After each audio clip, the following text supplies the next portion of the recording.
உங்கள் வாழ்க்கை முன்னோக்கி செல்லவில்லை என்று நீங்கள் எப்போதாவது உணர்ந்திருக்கிறீர்களா? மற்ற அனைவரும் முன்னேறுகிறார்கள், ஆனால் நீங்கள் இன்னும் காத்திருப்பதாக உணர்கிறீர்களா? பதில்களுக்காக காத்திருக்கிறீர்கள், ஒரு பெரிய மாற்றத்திற்காக காத்திருக்கிறீர்கள், தேவனுடைய வாக்குறுதிகளுக்காக காத்திருக்கிறீர்கள். இன்று உங்களுக்கு ஒரு முக்கியமான விஷயத்தை நினைவூட்ட விரும்புகிறேன். உங்கள் வாழ்க்கை தாமதப்படவில்லை, நீங்கள் தேவனுடைய நேரத்தின்படிதான் நடக்கிறீர்கள். தேவன் தங்களை மறந்துவிட்டார் என்று நினைத்து பலர் நம்பிக்கையை இழக்கிறார்கள்.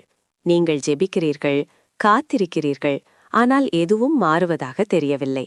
சில நேரங்களில் நாம் தேவனிடம் கேட்கிறோம், ஆண்டவரே, ஏன் இவ்வளவு தாமதம்? ஆனால் நமக்கு தாமதமாக தெரிவது பெரும்பாலும் தேவனால் செய்யப்படும் ஒரு ஆயத்தமாகும். பைபிளில் பிரசங்கி 3:11 சொல்லப்பட்டுள்ளது, அவர் ஒவ்வொன்றையும் அதினதின் காலத்தில் நேர்த்தியாக செய்திருக்கிறார். தேவன் ஒருபோதும் சீக்கிரமாகவும் வருவதில்லை, அவர் தாமதமாகவும் வருவதில்லை. அவர் எப்போதும் சரியான நேரத்தில் இருக்கிறார். உங்களால் பார்க்க முடியாத போதும் தேவன் கிரியை செய்கிறார். உங்களால் உணர முடியாத போதும் தேவன் செயல்படுகிறார். ஒவ்வொரு தாமதத்திற்கு பின்னாலும் தேவன் உங்களுக்குள் வலுவான ஒன்றை உருவாக்குகிறார்.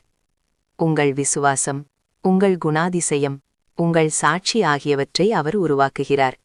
பைபிளில் பலர் காத்திருப்பதை அனுபவித்தனர். ஆபிரகாம் தனது வாக்குறுதி அளிக்கப்பட்ட மகனுக்காக பல ஆண்டுகள் காத்திருந்தார்.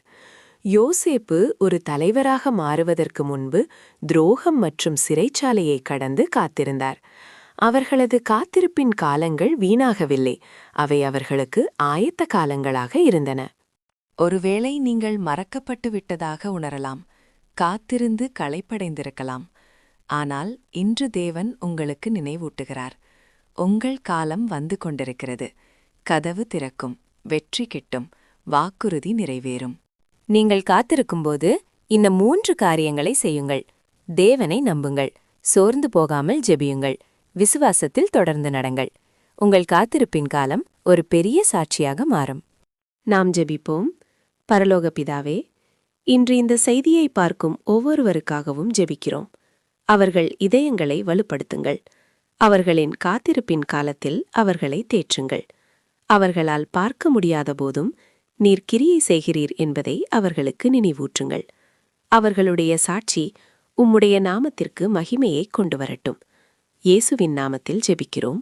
ஆமீன். இந்த செய்தி இன்று உங்களை ஊக்குவித்திருந்தால் கமெண்டில் நான் தேவனுடைய நேரத்தை நம்புகிறேன் என்று பதிவிடவும். இன்று ஆறுதல் தேவைப்படும் ஒருவருக்கு இந்த வீடியோவை பகிரவும். நம்பிக்கை மற்றும் விசுவாச செய்திகளுக்கு streams of grace with Ruth சேனலை சப்ஸ்கிரைப் செய்யவும்.